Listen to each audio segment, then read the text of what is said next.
the explosive rise of ex-Muslims in India.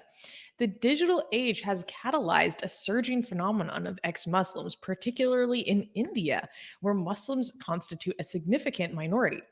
Thanks to the internet, many are breaking away from traditional religious views, sharing their experiences, and connecting with others who share similar sentiments, all while safeguarding their identities.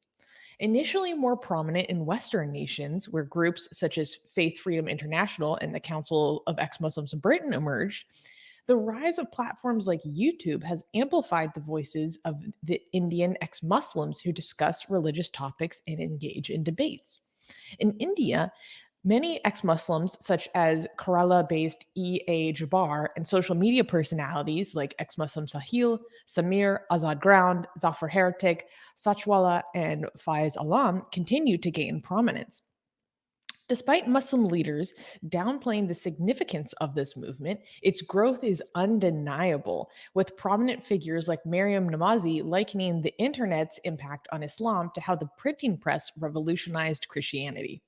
However, this increasing visibility comes with threats of ostracization or even violence, leading many ex Muslims to maintain their anonymity, especially in regions with deeply rooted religious sentiments. So, this is exciting. Recently, was it India Today? Let me double check quickly. I want to make sure I get this right. Yes, India Today, which is a giant publication in India, obviously, had a very lengthy profile examining the rise of ex-Muslims in India. And that made me super excited because one, I love when ex-Muslims are like profiled in media, especially a news source as large and as prominent as India Today. And also because I have a soft spot in my heart for Indian ex-Muslims. I'm not going to lie. South Asian ex-Muslims have a soft spot in my heart. And it was really, I really loved this full write-up because it examined a lot of specific personalities that I hadn't heard of before, obviously because I'm only English speaking. And yeah, I listed off some of their names earlier. And what I found really interesting, Armin, is in this article, they tied the rise of ex Muslims in India to about 2020. And it's been YouTube, according to this report, that has been driving so much of the growth of this movement. And I thought that was really interesting because when we've seen ex Muslim movements in the West, so to speak, it didn't really start off with YouTube. Like YouTube came later. Um, but what do you think about this? Well, I mean, this is great. Do we know how many of these ex-Muslims mm, are using the right tactics when it comes to, like, because I've seen a lot of them do a really good job. Like they're they know their Islam, they know the details, and they come and they create great content, and that they're such an asset. Some of them seem to be attacking Muslims more than they attack Islam, and seem to be, you know what I mean? So we have to be careful with that as well, because there's a lot of demand for that in India. So when we are supporting ex-Muslims in India, we have to make sure that because there's a very high demand in India for people who are anti-Muslim Mhm. bigots. It's very tempting for ex-Muslim creators to lean into that. So we have to celebrate the ones who are not leaning into that, to make sure to, I mean, and I encourage other people to celebrate the ex-Muslims that are not leaning into anti-Muslim bigotry, because there's already a lot of demand for anti-Muslim bigotry.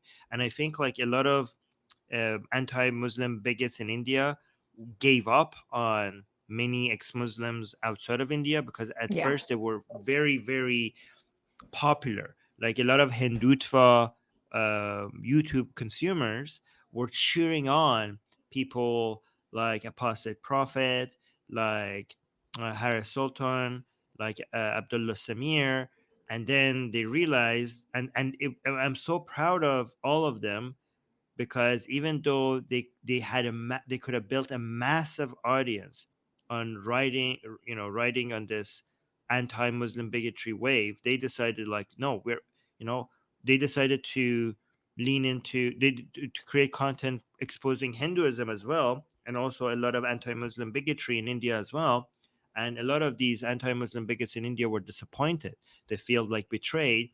But this shows that a lot of these ex-Muslims content creators they had a moral compass. Like, even though they could have easily attract a major following by just giving, these um, viewers what they wanted, they decided not to do that, because they like, you know what, we're against this.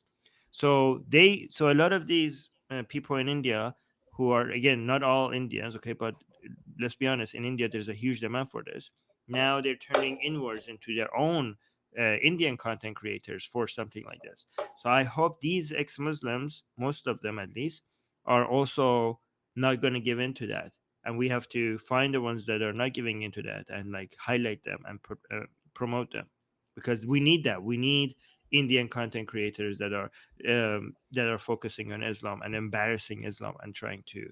And but we also need, by the way, guys, Atheist Republic is also interested in making content from content creators in India that are focusing on Hinduism, right? Because as much as we have content out there on YouTube that is highlighting how uh, bizarre, weird, and disgusting Islam is, we don't have that much YouTube content. I mean, we have created live streams that embarrasses Hinduism and shows how disgusting Hindu scripture is, but we need more people with that background from India, people that are ex-Hindu, to come and help us create those videos, right?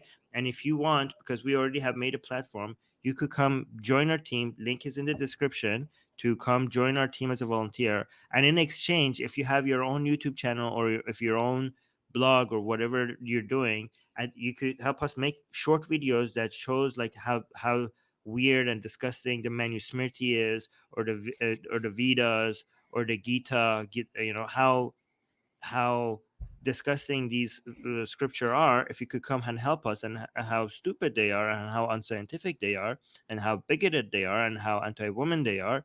um, if you make short videos regarding this, you could also put your ad at the end of these videos, and we could tell you, like, you could say, like, we could come up with a way to make this work out. Like, maybe I will talk to Susanna about this on other ways that we could make this work out as well for you guys as well. But we need people to come and use the Atheist Republic YouTube channel on making short videos on exposing, Hinduism, Islam, and Christianity, 8-minute videos. So use the volunteer link in the description and join our team so that we could do this together. Yeah. Well, to answer your question, the article that I was mentioning actually does talk about how a bunch of Indian ex Muslims are very concerned about the direction that India is heading in. So, Mm. for example, there's a huge push right now to institute a uniform civil code. And I am someone who thinks India would, in general, benefit very greatly from a uniform civil code. For those who are not Yes. familiar, I'm not going to explain the whole thing because it's quite complicated, especially if you're not have no familiarity with personal law in India. But long story short, they were talking about how they really want a uniform civil code, especially because it's a matter of gender justice for Muslim women. Because under personal law, Muslim women are not afforded the same rights and legal recourse as other women in India, and so that's a huge concern, right? However, they were saying, okay, but the UCC as presented now is not actually for the betterment of Muslim women. It's not actually for the betterment of these groups.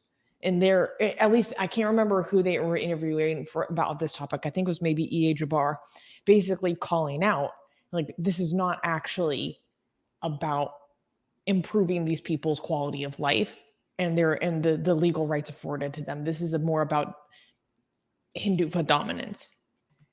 Oh, really? These And ex-Muslims, this is what these ex-Muslim channels are exposing. yeah, there was at least one person, and I believe it was E.A. Jabbar. He's more of a speaker and rationalist than a YouTuber, I believe, but talking See, about that's their amazing. concerns and Oh my God. criticisms. So there are a lot of these figures who do call out this stuff. And by the way, guys, if you're watching right now and you have an Indian ex-Muslim creator that you really love, that you want to promote, like put them in the live chat and we should give them a shout out, because I think that this movement deserves a lot more attention than it gets. And partially it doesn't get as much attention because there's a language barrier, right? Most of them are not doing content in English. Mohammed Tariq. Oh, Shami. Hi, Shami.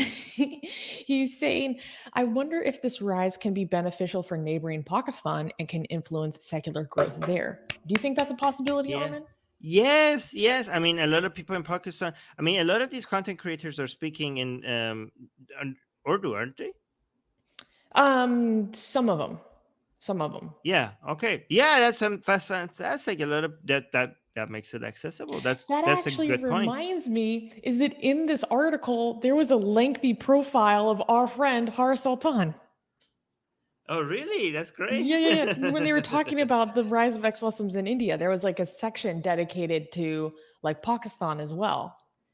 And they did a profile on Horace. I was like, I know him. Oh my God. Yeah. Um, Oh, and wait. go ahead. Wait, can I answer this question? Logical Landa is saying, Armin, how do you distinguish between Islam and the people who defend the bigotry Islam teaches? Okay, Islam is ideology. People are the Muslims are the people who believe it. But if your question is, how do I distinguish between Islam and the bigotry Islam teaches? That's the same thing. Islam and the bigotry Islam teaches are the same thing. Okay, because Islam is a bigoted religion. Every religion is a bigoted religion, to be like, I mean, at least most of them. But yeah, one of them is the person who believes it. One of them is the ideology. That's easy. But yeah, Um, you start some comments that you wanted to read. yeah, some people were talking about other creators that they really like. Eric is saying, do add the Cod Nastic slash Salim from Maharashtra. The guy's legit. Oh, he's shared a platform with Haris, Nuria, and Ghalib Kamal. Amazing. And also, oh yes, of course, ex-Muslims of Kerala, Arif Hussein Theravath. I did an interview with him last year that was really fun. He does really good work down in South India. Zafar Heretic is an amazing man. And also Queer Indian Atheist. Queer Indian Atheist, I believe, does more Hinduism related content. So, guys, make sure to go Yes. check out these creators, go support them, because again, it's important. Here in Atheist Republic, we are all about building international relationships and a global secular movement. Okay. These values do not have borders. And as such, we need to support each other across the world. Okay. So, go check them out. Yeah, and also, guys, between the news, we will read super chats or member highlights. For example, like this one, Selva just celebrated his 20-month membership to say he was late to the stream. Yeah, so guys, you could use your membership celebration to message us. You could use super chats, and if you also anybody who becomes a member, we will highlight that as well, and we will welcome you to the membership. Do you know who makes the most amazing, gorgeous, and other adjectives that I can't use here on YouTube, blasphemous art ever? We do. And for some reason, we are giving it away for free. Download them now using the link in the description before we change our mind.